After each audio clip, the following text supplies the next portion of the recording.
Hello everyone, I hope all you are doing well. आज हम समझेंगे what is the administrative law. Administrative law होता ही क्या है। तो सबसे पहले समझते हैं कि एडमिनिस्ट्रेटिव लॉ लॉ का मतलब ये है कि यहाँ पर बता रहा है कि this is some kind of the rules and procedures have been given.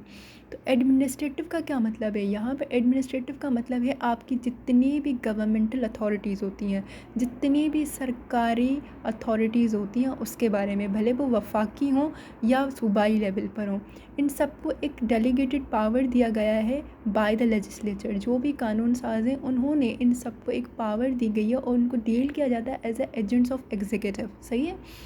तो सबसे पहले कहता है कि एडमिनिस्ट्रेटिव लॉ के अंदर बेसिकली हम ये देखते हैं कि कंपोजिशन ऑफ पावर क्या होगी, मतलब किसकी कितनी पावर होगी, किसकी क्या ड्यूटीज़ होंगी, मतलब क्या काम होंगे उनके, व्हाट आर द राइट्स, उनके क्या हुकूक होंगे, व्हाट आर द लाइबिलिटीज़, उनके ऊपर क्या जिम्मेदारियाँ होंगी of the various organs of the government. जितने भी ऑर्गन्स ऑफ द गवर्नमेंट हैं engage in a public administration. जो भी पब्लिक एडमिनिस्ट्रेशन का मतलब ये होता है जो भी इदारे हमारे अवाम के साथ या उनके लिंक में या उनके रिलेशन में डील करते हैं, ऐसी एडमिनिस्ट्रेशन को हम पब्लिक एडमिनिस्ट्रेशन कहते हैं। सही है। It is a branch of public law. इसको एक ब्रांच ऑफ पब्लिक लॉ भी बोला गया है, जो कि रेगुलेट करती है एक रिलेशन बिटवीन द सिटीजन्स। सही है। और एग्जीक्यूटिव अथॉरिटीज़, जो भी हमारी अवाम होती है, आम आवाम का रिलेशन एग्जीक्यूटिव अथॉरिटीज़ के साथ।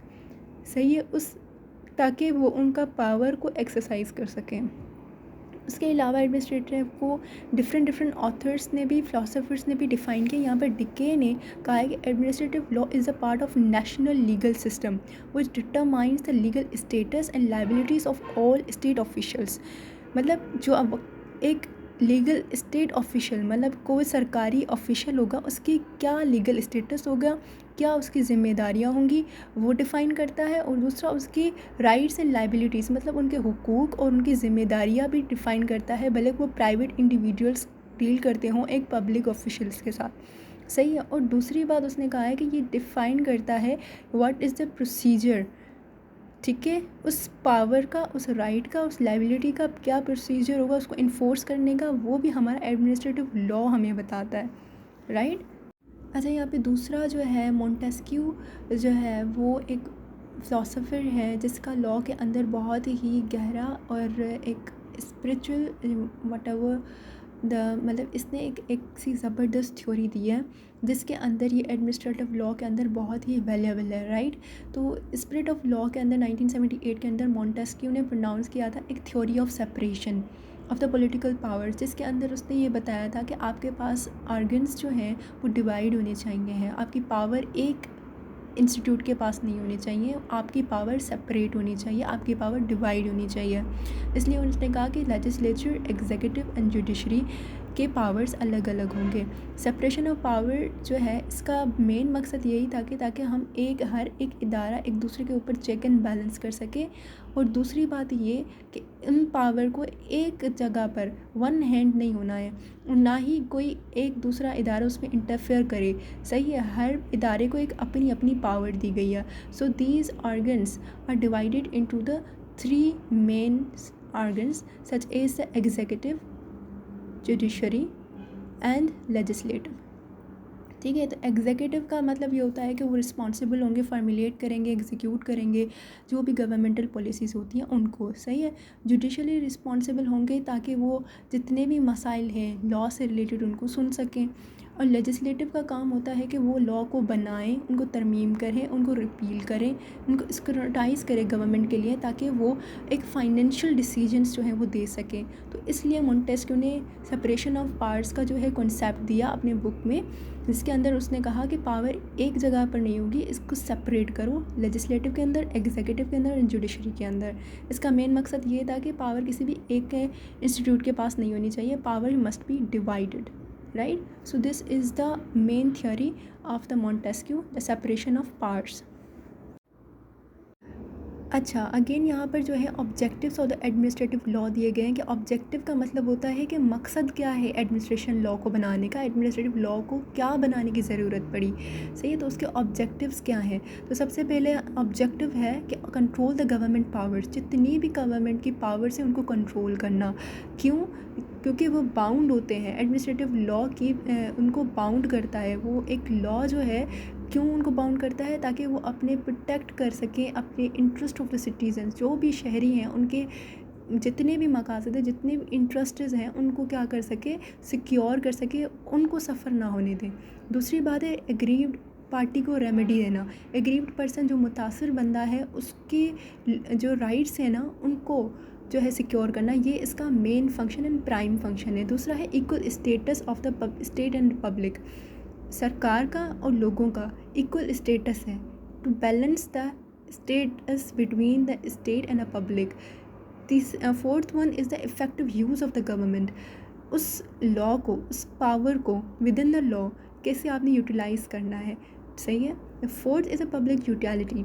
इसका मेन ऑब्जेक्टिव ये नहीं है कि सिर्फ प्रोटेक्ट करेगा interest of the right of the public, but इसका दूसरा मकसद ये भी है कि इंटरेक्ट करेगा आम आवाम के साथ, ताकि उनके साथ उनका बैलेंस और उनके मसाइल जब तक कंसर्न में नहीं होंगे तब तक कैसे पता चलेगा। इसलिए एडमिनिस्ट्रेटिव लॉ सिर्फ प्रोटेक्ट ही नहीं करता बल्कि उनके साथ इंटरेक्ट भी करता है आम आवाम के साथ, ताकि उनके मसाइल हल हो सके। This is called the public utility. 6 number is that कि maintenance of the rule of law. जो भी आपको लॉज दिए गए हैं उनको मेंटेन करना, मतलब आपको जितने भी सरकारी मुलाजमीन को जो भी अथॉरिटीज़ दी गई हैं वो उस अथॉरिटीज़ उस लिमिट्स के अंदर रहेंगे, बियॉन्ड द लिमिट्स नहीं जाएंगे, बियॉन्ड द पावर्स नहीं जाएंगे। This is all about the maintenance. This is what about the objective. Control होगा गवर्नमेंट पावर्स पर, रेमेडी दी जाएगी एक मुतासिर पर्सन को, उसके बाद इक्वल स्टेटस होगा, पब्लिक यूटिलिटी होगी और maintenance of the rule of law होगा। अच्छा, next one is that the classification of the administrative law. Administrative law को फर्दर कितने हिस्सों में क्लासीफाई करा गया है, तो वो बता रहा है कि there are the 4 subjects in which the administrative law has been divided. तो 4 तरीके हैं, जिसमें सबसे पहला आता है क्वासी लेजिस्लेटिव एक्शन, फिर आता है quasi judicial action. Quasi legislative का मतलब ये होता है कि अपने सब ऑर्डिनेट्स को ये कुछ पावर डेलीगेट करते हैं। डेलीगेट का मतलब होता है देते हैं, सही है, ताकि वो अपने लिमिटेड पावर्स को, उस पावर्स को स्पेसिफिक एक्सटेंट तक यूज़ कर सकें। मतलब एक बंदे को अगर इतनी पावर देगी तो वो उतना ही यूज़ करेगा उसको, उससे ज़्यादा नहीं एक्सीड कर सकता।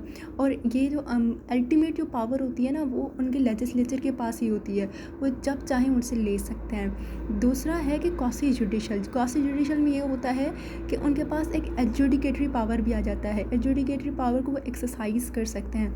Third one is the purely administrative action. अब प्योरली एडमिनिस्ट्रेशन का मतलब ये होता है कि वो डिस्क्रिशनरी पावर्स जो होते हैं ना फुली यूज़ करेंगे हर एक सिचुएशन के हिसाब से, सही है। ये ना तो क्वासी में आता है, लेजिस्लेटिव में, ना तो जुडिशल्स में आता है। ये प्योरली एडमिनिस्ट्रेटिव एक्शन होता है जो को केस टू केस वेरी करता है। यहाँ पर जो है वो अपनी फुली पावर्स को एक्सरसाइज करते हैं एडमिनिस्ट्रेशन एक्शन को देखते हुए, और ये पावर्स जो है नेचुरल जस्टिस लॉ के थ्रू जो है वो डील किए जाते हैं। अब आता है मिनिस्ट्रियल एक्शन। मिनिस्ट्रियल एक्शन में डिफरेंस है प्योरली एडमिनिस्ट्रेशन का, वो सिर्फ ये डिफरेंस है that is the discretion of powers. वहाँ पर डिस्क्रिशन ऑफ पावर्स फुली दिए गए हैं, बट मिनिस्ट्रियल एक्शन में पावर्स जो है फुली नहीं होते हैं, सेपरेट नहीं होते हैं, उनको कोई स्पेस नहीं दी जाती है, बट उनको एक प्रोसीजर फॉलो करना होता है, एक ड्यूटीज़ जो है वो दी गई वो सेट होती हैं उनकी, उनके हिसाब से उनको अपना एक्शन करना होता है, उनके हिसाब से वो अपनी डिस्क्रिशन पावर्स यूज़ कर सकते हैं। Otherwise they can't use any kind of pure administration action. That is the difference between the purely administration action and the ministerial action. Lastly इनके अंदर जो है theories of the natural justice दिया गया है। थ्योरीज़ में ये होता है कि आप थ्योरीज़ में बेसिकली 2 थ्योरीज़ इनकी बहुत फेमस हैं। नंबर 1 इज़ दैट कि नीमो जुडिस काजा सुआ, कोई भी अपने ही केस के अंदर जो है वो जज नहीं बन सकता।